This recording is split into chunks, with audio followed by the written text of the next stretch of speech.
नमस्कार, प्रदेश के number 1 news channel news 18 Rajasthan पर आप सभी का स्वागत है। मैं हूं आपके साथ हेमंत कुमार और वक्त हो चला है आपके पसंदीदा डिबेट शो 5 के प्रहार का। आज का मुद्दा है 7 का संग्राम, किसके दावे में दम। ऐसा इसलिए क्योंकि 7 सीटों पर उपचुनाव को लेकर के प्रदेश का सियासी माहौल गर्म है। बीजेपी कांग्रेस दोनों सभी 7 सीटें जीतने का दावा कर रहे हैं, लेकिन जीतेगा तो कोई एक। पीसीसी चीफ गोविंद सिंह डोटासरा ने कहा कि जिस उम्मीद से जनता ने बीजेपी को चुना था उस पर भाजपा खरी नहीं उतरी और इसीलिए इस उपचुनाव में भाजपा को 0 सीट मिलेगी। बीजेपी ने पलटवार करते हुए देर नहीं कहा कि वो सभी सीटें जीतेगी।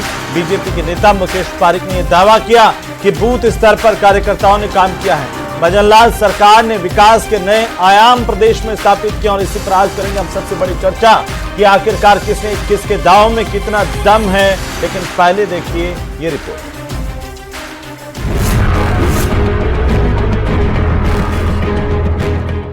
उपचुनाव को लेकर कांग्रेस का बीजेपी पर वार। डोटासरा बोले, जनता की उम्मीदों पर खरी नहीं उतरी बीजेपी। मैं समझता हूं कि उपचुनाव के अंदर इनको सबक सिखाएगी कि आप जनता के लिए, जनता ने आपको बनाया था, इसलिए जनता के लिए काम कीजिए। पीसीसी चीफ का दावा, बीजेपी का नहीं खुलेगा खाता। 7 विधानसभा चुनाव में भारतीय जनता पार्टी को 0 सीटें मिलेंगी। बीजेपी का पलटवार, जीतेंगे सभी सीटें। भारतीय जनता पार्टी इन 7 उपचुनावों में जीत हासिल करेगी। हमारे कार्यकर्ताओं ने बूथ स्तर पर निरंतर कार्य जारी है। 7 का संग्राम, किसके दावे में दम। तो पार्टियों के अपने अपने दावे हैं और इन दावों के बीच में प्रदेश की जनता जो तैयार है उपचुनाव को लेकर के मतदान करने के लिए। लोग घरों से बाहर निकलेंगे, मोहर लगाएंगे, किस पर मोहर लगाते हैं किस पर नहीं, ये देखने वाली बात होगी। लेकिन आज बात करेंगे पार्टियों के दावों की, क्योंकि बीजेपी कांग्रेस एक दूसरे पर हमलावर है। हमारे साथ बड़ा पैनल मौजूद है। सबसे पहले परिचय करवा दूं, भरत मेघवाल हमारे साथ हैं, कांग्रेस पार्टी के प्रवक्ता। शैलेंद्र गुर्जर हमारे साथ हैं, बीजेपी के प्रवक्ता। आशुतोष रावत हमारे साथ हैं, वरिष्ठ पत्रकार के तौर पर।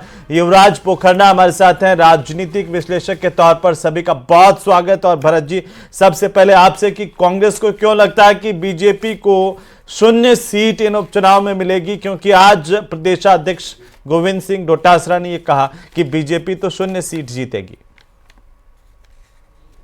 निश्चित तौर पर देखिए हेमंत जी, जब ये भारतीय जनता पार्टी विपक्ष में थी तब इन्होंने बड़े बड़े आरोप लगाए, चाहे वो महिला अत्याचार हो, चाहे वो युवा हो, चाहे वो पेपर लीक के मामले हो, भ्रष्टाचार हो। और उन्होंने जनता को एक उम्मीद जगाई कि जब यहाँ पे डबल इंजन की सरकार आएगी तब हम जनता के लिए बहुत से काम करेंगे। लेकिन अब 10 महीने से ज़्यादा का समय हो चुका है और आप देखिए पूरे 10 महीने में इन्होंने एक भी ऐसी योजना धरातल पर लाकर आम जनता को राहत नहीं पहुंचाई जिससे कि जनता इनको वोट कर सके। और उसका परिणाम हमने लोकसभा चुनाव के अंदर भी देखा। आपने देखा कि कांग्रेस की जितनी भी योजनाएं थी, चाहे वो ओपीएस स्कीम रही हुई हो, चाहे वो अन्नपूर्णा योजना स्कीम रही हो, चाहे वो नई भर्तियों में 1 टाइम रजिस्ट्रेशन फीस रही हो, उन सब के अंदर कहीं ना कहीं इन्होंने जो चीजें थी उनको रोका। और पिछले 9 महीने में जितने आदेश आ पा रहे हैं इस सरकार के, वो सारे आदेश तो यू टर्न हो जाते हैं। सबसे बड़ी चीज होती है किसी भी सरकार को गुड गवर्नेंस देने के लिए उसकी स्टेबिलिटी।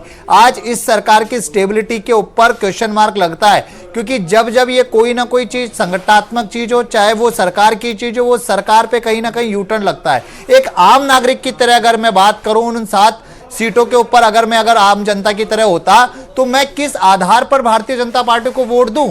4 महीने से तो समाज कल्याण विभाग में पेंशन नहीं मिल रही है वृद्धावस्था को, विकलांग को, इन लोगों को। अभी इन्होंने कैलेंडर जारी करके बड़े बड़े वादे किए, उसके अंदर इनमें आरोप लग गए कि वहां जो भर्तियां होनी थी उस भर्तियों की तो इन्होंने जारी ही नहीं करे। सेट के अंदर जो भर्ती होनी थी उस भर्ती की इन्होंने जारी नहीं करे। माननीय शिक्षा मंत्री जी हैं, वो कभी बयान ढंग से नहीं दे पाते। पानी की जब समस्या आई तो इन्होंने पानी की पूर्ति नहीं कर पाए, बिजली की समस्या आई, बिजली की पूर्ति नहीं कर पाए। जब बरसात आई तो माननीय प्रदेश अध्यक्ष जी ने जो आज ये बातें कही है, बरसात के अंदर लोगों का सही से काम नहीं कर पाए। तो किस हिसाब से हेमंत जी आम जनता इनको जो है वोट देगी। ये किस तरीके से आम जनता के बीच में जाएंगे। सरकार बनने के बाद गंगानगर में जब चुनाव हुआ तब इन्होंने मंत्री बना दिया था विधायक बने बिना, लेकिन 12,500 के ज्यादा मतों से वहां पर जीते। और उपचुनाव में एक ट्रैक रिकॉर्ड रहा है कि भारतीय जनता पार्टी सदैव पटकनी खाई है, उसमें ज्यादा से ज्यादा कांग्रेस ने चुनाव जीता है। और जो 7 सीटें हैं उन 7 सीटों में दौसा तो सबसे ज्यादा हॉट सीट है, क्योंकि जो किरोड़ी लाल मीणा जी है वो किरोड़ी लाल मीणा जी ही नाक में दम कर कर बैठे हैं इस सरकार की। अब हो सकता है शायद वो टिकट लेने के लिए करा हुआ हो उन्होंने, या सरकार की जो स्थिति है वो स्थिति बताने के लिए किया हुआ हो। टोंक है, सलूम्बर है, 84 है, वहां तो इनका वैसे ही जनाधार नहीं है। तो ये जो कह रहे हैं कि हम जीतेंगे, और अभी जो पारिक जी ने कहा बूथ कार्यकर्ता सदस्यता अभियान तो इनसे हुआ।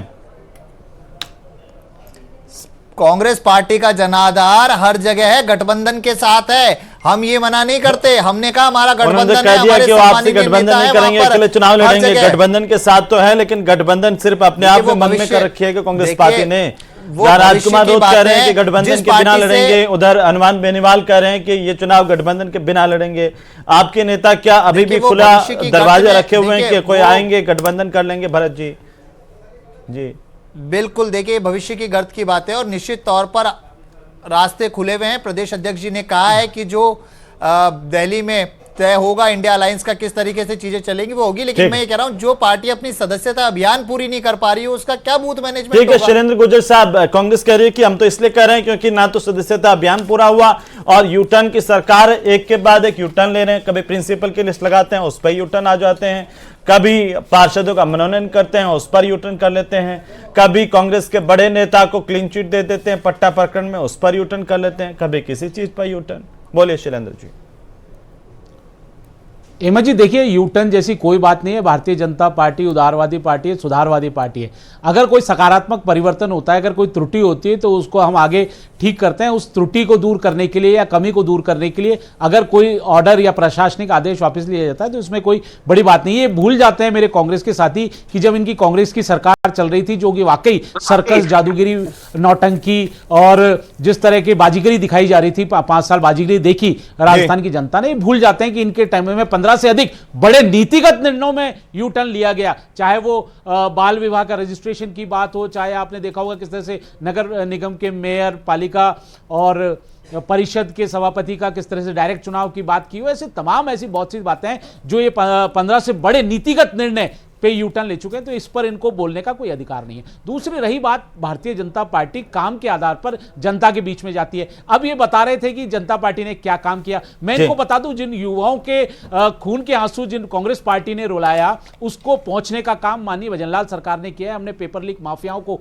पकड़कर 160 से अधिक अपराधियों को जेलों में बंद किया है जिनको कांग्रेस पार्टी ने फरार कर दिया गया था। आज जितने भी भर्ती परीक्षाओं के पेपर हो रहे हैं एक भी लीक नहीं हो रहा, कोई डमी कैंडिडेट नहीं बैठ रहा, ना कोई फर्जी वाड़ा वहां चल रहा है। और जहां तक रही किसानों के संबल की बात, तो जो हमने वादा किया था 2000 रुपए बढ़ा दिए हैं किसानों का जो सम्मान निधि था, जिस तरह से 6000 रुपए दिए जा रहे थे केंद्र के द्वारा, हमने 8000 रुपए कर दिया है। किस तरह से सामाजिक पेंशन योजना को हमने 15% बढ़ा दी गई है। किस तरह से जो ये रसोई गैस की बात करते थे कि हम रसोई गैस को 500 रुपए में देने का वादा करते थे, वो 450 रुपए में माननीय भजनलाल सरकार दे रही है। जहां तक रही इन्होंने इंदिरा रसोई की बात करी, तो इंदिरा रसोई का नाम इन्होंने किस तरह से जो एक इनकी मानसिकता है, गुलामी वाली मानसिकता, उसको प्रदर्शित करते हुए इन्होंने अन्नपूर्णा देवी जो भारतीय सभ्यता, संस्कृति, परंपराओं की देवी रही है उसका विरोध करते हैं, क्योंकि कांग्रेस पार्टी हमेशा भारतीय सभ्यता धर्म की विरोधी रही है, तो उसका नाम बदल दिया हमने, उसको और ज्यादा अच्छा किया, उसको गुणवत्तापूर्ण बनाया, उसका 450 से बढ़ाकर 600 उसका क्वांटिटी हमने बढ़ाई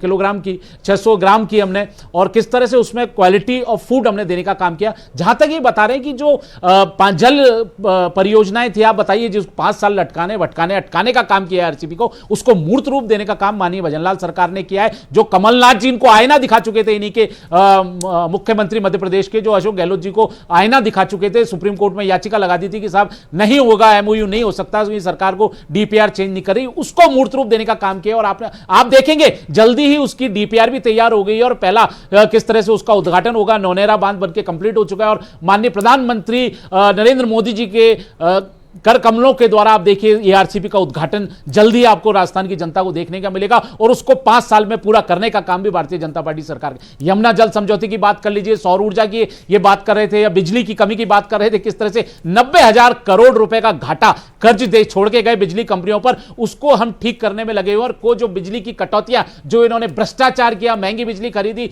जो अडानी से बिजली खरीदी, वो सारी राजस्थान की जनता ने देखा। हम उसको ठीक करने का काम कर रहे हैं। हम राजस्थान को ऊर्जा में आत्मनिर्भर बना रहे हैं और इसी तरह हमने एमओयूज किए हैं जो केंद्र की बिजली कंपनियां उनके साथ एमओयू किए हैं और 31,000 से अधिक मेगावाट बिजली का चुनाव से पहले आपने जो एमएसपी बढ़ाई है ये क्या रेवड़ी में नहीं आती है क्या? कांग्रेस तो जब भी कुछ करती थी आप कहते थे रेवड़ी दे रही है, टैक्स पेयर्स के पैसे, कितनी बातें होती थी। आपने पहले कहा था कि हम 1 लाख नौकरियां दे देंगे, ये कह रहे हैं कि 10 महीने से तो ज्यादा का वक्त हो रहा है, 1 लाख नौकरियां कहां हैं? आपने कहा था कांग्रेस के नेताओं की गिरफ्तारी होगी, कई नेता पेपर लीक में है, माहौल बनाया, वो कहां है कांग्रेस के नेता मगरमच्छ? हेमंत जी देखिए, मगरमच्छ की जहां तक बात है, आपने देखा होगा आरपीएससी के सदस्य रामू रायका को गिरफ्तार कर लिया गया है और उससे पूछताछ चल रही है और एक सदस्य को गिरफ्तार कर लिया गया, आगे आ जाएगी, उससे आगे ही नहीं बढ़ रहे हैं आप। नहीं, आरपीएससी का सदस्य को गिरफ्तार किया और उसने बाबूलाल कटारा का नाम लिया। बाबूलाल कटारा किस तरह से अपॉइंट हुआ, ये अपन बहुत सारी डिबेटें कर चुके हैं, कैसे उन्होंने कांग्रेस पार्टी आपके नेता तो सीधे कहते थे विधानसभा से लगा करके। आप सबूत दीजिए, सबूत। अब आप सुन लीजिए, बौखलाने से चिल्लाने से आपके काले कारनामे, झूठ, वो कभी सच नहीं होंगे। राजस्थान की जनता ने आपको आईना दिखाया, शांत रहिए, बिजली नहीं दे पाए, पानी नहीं दे पाए, युवाओं को रोजगार नहीं दे पाए, महिलाओं की सुरक्षा नहीं कर पाए, आपको बोलने का कोई अधिकार नहीं है। झूठा वादा करने वाली ये पर्ची की सरकार 15,000 लोगों को भी नियुक्ति पत्र नहीं दे पाई है ढंग से। और अगर आप में हिम्मत है तो बताइए अभी आरपीएससी में और एसएससी में क्या क्या भर्ती निकाली आपने, खोलिए वेबसाइट और बताइए। बिल्कुल, 1,11,000 की झूठी वाहवाही लूटने वाले आप बताइए, चैनल पे बताइए। 90,000 भर्तियां घोषित की गई है। अरे पढ़ते हैं नहीं, जानकारी है नहीं, भर्ती बताइए। साल में 1 लाख की ऐसे डिबेट हो गए मंजी, चुप कराइए, चुप कराइए, मर्यादा रखिए डिबेट की, चुप कराइए। आप चिल्लाओगे तो डिबेट ऐसे होगी, वो भरत जी चिल्ला दें तो ऐसे डिबेट नहीं होगी। अरे भाई सुनिए, 1 मिनट, शैलेंद्र जी, शैलेंद्र भरत जी को चुप कराइए। भरत जी इनको बहुत गंभीरता से सुना, मैं आपका जवाब दे रहा हूँ। मैं 1 मिनट, वो यही सवाल कर रहे हैं ना कि आप जब भर्तियों की बात कर रहे हैं, आप बता दीजिए कितनी भर्तियां निकाली है, वो यही सवाल कर रहे हैं। जो इन्होंने राजस्थान के युवाओं के साथ, महिलाओं के साथ किया, उस पर पर्दा ने डाले, जो राजस्थान की दुर्दशा कर दी, किस तरह से आपने देखा, पानी, बिजली, जो बुनियादी सुविधाएं थी। ठीक है, मैं आता हूं दोनों के पास में। युवराज पोखरना जी, अपने अपने दावे राजनीतिक दलों के होते ही हैं, हर चुनाव से पहले होते हैं, लेकिन धरातल पर अब किसके दावे अभी आपको मजबूत दिखाई दे रहे हैं और किन दावों पर लगता है ये चुनाव जो है 7 सीटों का जो उपचुनाव बाई इलेक्शन है वो निर्भर करने वाला है? देखिए, सर्वप्रथम हेमंत भाई, 2024 के चुनाव से एक बात हमने क्लियर समझी कि कितना भी तू मैं टीवी पे डिबेटों में करें, लेकिन जनता जनार्दन है वो सब जान चुकी है और देख रही है। तो यदि हम ग्राउंड धरातल की बात करें तो जो तथाकथित इंडिया अलायंस है, जिनका एक पॉइंट एजेंडा है मोदी हटाओ मोदी भगाओ, तो जनता उनसे ये भी पूछेगी कि ऐसा काहे है कि रामगढ़ की सीट में भीम वर्सेस मीम हो रहा है, कांग्रेस वर्सेस आजाद समाज पार्टी हो रहा है, आप तो इंडी गठबंधन का हिस्सा है, ऐसा काहे हो रहा है कि खिंवसर की विधानसभा में ये हनुमान बेनीवाल जी वर्सेस कांग्रेस होगा, भाई आप तो इंडी गठबंधन का हिस्सा है। तो ये लोगों को दिखता है और भाजपा को इस डिबेट से मैं साइड रखता हूं एक बार के लिए, लेकिन कांग्रेस को तो घर का विधि लंका ढाए, इस वाक्य को, इस कहावत को समझ लेना चाहिए, क्योंकि यही राजेंद्र सिंह गुडा थे जो लाल डायरी लेके निकल रहे थे कि अशोक गहलोत जी का चिट्ठा है मेरे हाथ में। यही इनके डिप्टी उप मुख्यमंत्री रहे हुए हमारे सचिन पायलट साहब थे, जो 5 दिवसीय 125 किलोमीटर की पद यात्रा पे निकले थे, जन संघर्ष यात्रा, कि भैया ये बहुत करप्शन हो रहा है, बहुत पेपर लीक हो रहा है। और कौन? भाजपा नहीं, उन्हीं की अशोक गहलोत सरकार कर रही है। अगर चुनाव है तो फिर आप बीजेपी को साइड में रख करके बात नहीं कर सकते हैं। कांग्रेस को भी, कांग्रेस के सामने भी चुनौती होगी तो बीजेपी के सामने भी चुनौती है। जी, राजेंद्र गुड्डा लाल डायरी लेकर के आए थे तो बीजेपी ने भी उस वक्त कहा था कि देखिए गुड्डा की लाल डायरी के इतने पन्ने हम खोल देंगे। तो ये तो जनता पूछेगी ना भाई कि आपने 10 महीने में कितने पन्ने लाके रख दिए, क्या वो माहौल बनाने की तरकीब है या वाकई गुड्डा के पास कोई वो। तो मैं कह रहा हूं कि दोनों के सामने क्या चुनौती है। हेमंत जी मुझे 10 सेकंड देते तो मैं उस पे आ रहा था जी। तो ये कांग्रेस के अंदर इतने सारे विभीषण बैठे हैं, यदि भाजपा, जो अंग्रेजी में कहते हैं वॉक द टॉक, अभी सही समय है कि भाजपा को वो कार्रवाई करनी चाहिए थी। 10 महीने जाया किए ये मैं मान रहा हूं, लेकिन यदि कार्रवाई करी जाती और वो दिखाते कि भाई हम, तो उनकी क्रेडिबिलिटी सामने आती। अभी भी समय के भाजपा के वॉक द टॉक। एजेंसीज तो अभी भी केंद्र एजेंसी तो स्वायत्त है, ऑटोनोमस है, अभी भी कार्य लेट नहीं है, काम कर सकते हैं यदि वो सीरियस है तो। जी, लेकिन वही बात है ना, फिर कांग्रेस कह देगी कि आपने तो इलेक्शन के मुहाने पर आकर के कार्रवाई की है तो ये राजनीति से प्रेरित है। इतने दिनों में करके दिखाते वो बड़े मगरमच्छ ला करके भ्रष्टाचार का पूरा सफाया करके तो जनता भी वाई वाई करती। शैलेंद्र जी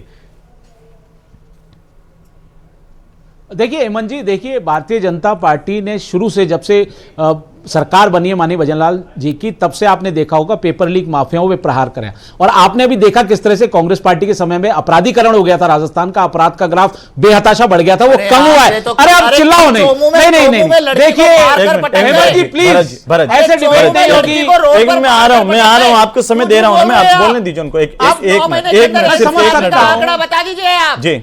भरतपुर दूसरे नंबर पर है क्राइम के रिपोर्ट। अरे सुन लीजिए, फिर नहीं पढ़ते हैं छेड़छाड़ में हेमंत जी, ये पढ़ते नहीं है। अभी पुलिस ने क्या कहा था, पुलिस की रिपोर्ट आई है कि क्राइम का ग्राफ 21% कम हुआ है। एफआईआर दर्ज नहीं होती आपके कार्यकाल के अंदर, तो दुष्कर्म के एफआईआर दर्ज कराने के लिए आपके कार्यकाल में तो बड़ी एफआईआर दर्ज हो जाती थी और उसके बाद में, सुनिए तो भरत जी आपके कार्यकाल में तो बड़ी एफआईआर भी दर्ज हो जाती थी और नेता जो है संगीन से संगीन मामले में आपकी सरकार उन्हें 4 घंटे के भीतर वापस छुड़ा भी लेती थी।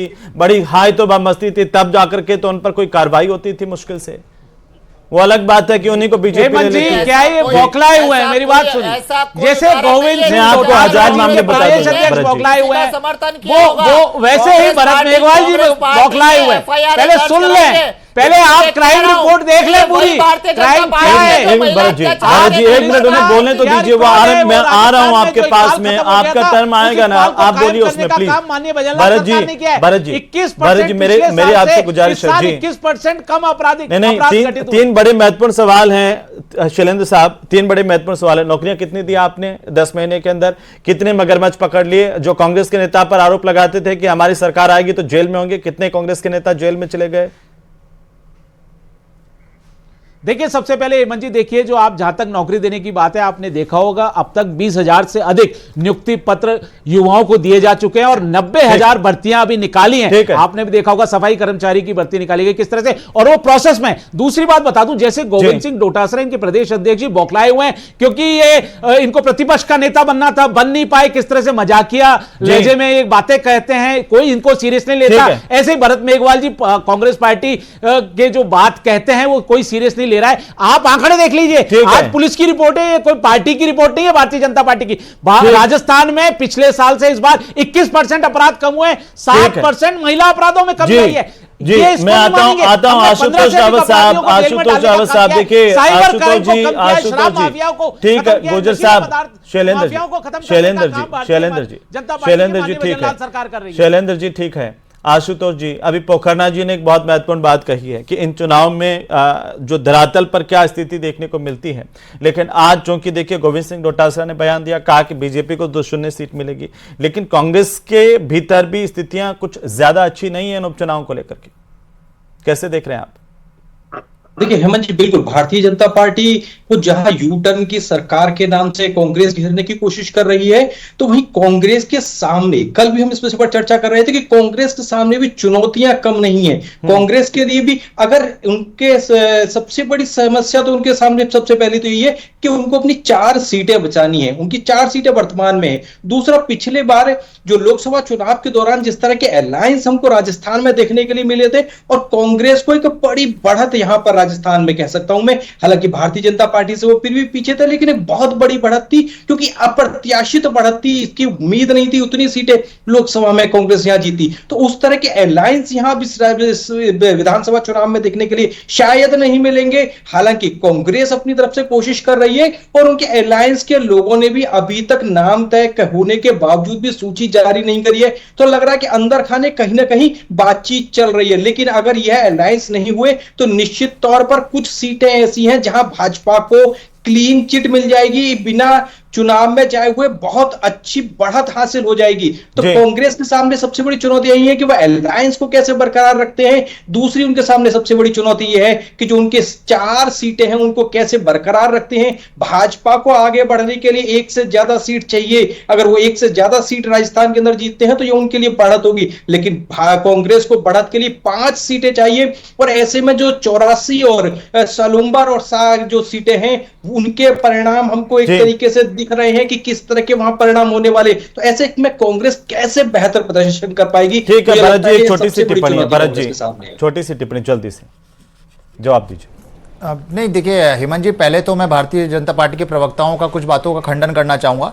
इन्होंने जो झूठ बोला सफाई कर्मचारी भर्ती पे, संविदा वालों को परमानेंट करा जा रहा है, कोई नई भर्ती नहीं है। 1 लाख का इन्होंने झूठा आंकड़ा दिया। नहीं, 90,000 का आंकड़ा पूरा पेपर में डिस्क्रिप्शन आया है, वर्गीकरण दिया गया है डिपार्टमेंट वाइज। नहीं, आप ऐसे नहीं कह सकते, बिल्कुल नहीं। मैं ऑब्जेक्शन करता हूं, किस तरह से आप झूठ बोल रहे हो। जैसे आपके राहुल गांधी झूठ बोलते हैं, विदेश में जाके भारत को बदनाम करते हैं, लोकतंत्र को बदनाम करते हैं। कांग्रेस पार्टी के नेता किस तरह से देश को बदनाम करते हैं। थोड़ा गोजर साहब विपक्ष को भी सुन लीजिए। गोजर साहब, शैलेंद्र गोजर जी, थोड़ा सुन लीजिए सर, आपकी भी सरकार में रहते हुए उतनी जिम्मेदारी बनती है कि विपक्ष को भी थोड़ा सुन लें सर, प्लीज।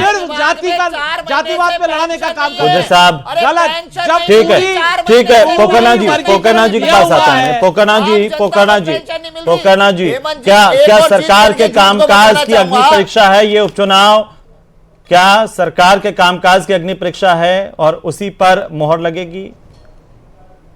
देखिए हेमंत जी, 7 सीटों को मिला के केवल 20 लाख लोग वोट कर रहे हैं, लेकिन इसकी महत्वता कहां हो जाती है कि जहां हरियाणा में भारतीय जनता पार्टी ने मोमेंटम बनाया, जहां राहुल गांधी का नैरेटिव 2024 में जात का, कास्ट समीकरण का चल गया, और वहीं यहाँ पे बहुत अच्छा योगी जी, नरेंद्र मोदी और मोहन भागवत जी द्वारा एक काउंटर मूवमेंट शुरू हो गया।